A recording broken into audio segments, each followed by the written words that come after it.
एकदम मस्त तोंडाला पाणी सुटणारी आणि चवीला एकदम भन्नाट असलेली आणि ही भाजी ना तुमच्या घरात सगळ्यांना खूप आवडेल बरं का। नमस्कार मंडळी, छानशी अशी तोडलीची भाजी आज आपण करणार आहोत साध्या सोप्या पद्धतीने। आणि ही भाजीचा गुणधर्म असा आहे की शुगर कंट्रोल करते, डायबिटीजच्या लोकांसाठी खूप छान आहे।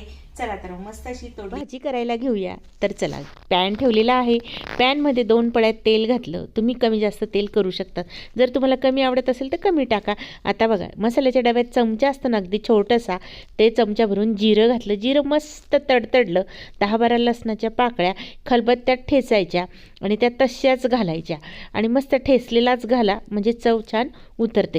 आता हे बघा, पाव किलो ह्या तोडल्या होत्या, स्वच्छ धुवून घेतल्या आणि उभ्या आकारात चिरल्या। तुम्हाला हव्या त्या आकारात चिरा, चव मात्र सेमच राहणार आहे। आपण ह्याच पद्धतीने करणार आहोत ना, म्हणूनच। तर चला, मस्त असं मिक्स करून घेतलं। फोडणी छान म्हणजे तडका मस्त लागलेला आहे जिऱ्याचा आणि लसणाचा। आता यात आपल्याला काही मसाले घालायचे आहेत। मसाल्यांमध्ये आता घातलं आहे तिखट। आता हे माझं आहे बेडगी मिरचीचं तिखट, मी फुल चमचा भरून घातलं आहे। तुम्हाला जर तिखटपणानुसार कमी जास्त करायचं असेल तर करू शकतात। अर्धा चमचा हळद घातली, 1 चमचाभर धने जिरे पूड घातली, मस्त असं मिक्स केलं। धने जिरे पूड आवर्जून घाला, याची चव खूप छान लागते ह्या भाजीला। आणि सुक्या भाजीत धने जिरे पूड जर घातली ना, अजून मस्त चवीला लागते कुठल्याही सुक्या भाजीत। तर चला, छान असं परतवून झालेलं आहे। आता याची चव अजून वाढवण्यासाठी मीठ घालायचं आहे। चवीनुसार मीठ घातलं, मीठ घातल्यानंतर पुन्हा परतवलं आणि ही सर्व प्रोसिजर आपण मंद आचेवर करणार आहोत बरं का। मंद आचेवर यासाठी की आपले हे सुके मसाले आहेत ना, ते अजिबात जळायला नको आणि आपण पाण्याचा एकही थेंब न वापरता ही भाजी करणार आहोत। तर चला, झाकून ठेवूया।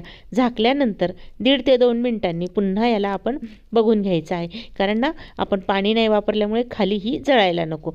पुन्हा मिक्स केलं, पुन्हा आपण झाकून ठेवूया। गॅस मात्र बारीकच ठेवायचा आहे, म्हणजे मंद आचेवर ठेवायचा।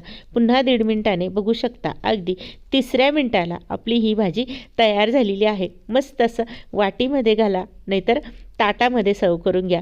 भाकरीबरोबर खा, पोळीबरोबर खा, पराठा करा किंवा नान करा, एक नंबर लागेल। ही भाजी तुम्ही जर एकदा केली ना, सगळेजण घरात म्हणतील पुन्हा पुन्हा कर ग आई। तर बघा, ही भाजी करायला ना काही जास्त वेळ लागत नाही आणि डबा जर तुम्हाला करायचा असेल ना, घाईच्या वेळेस रात्री तोडली चिरून ठेवा आणि सकाळी मस्त करायला घ्या आणि चवदार अशी ही तोडलीची भाजी नक्की करा। आणि आवडली ना, सबस्क्राईब करायला मात्र विसरू नका।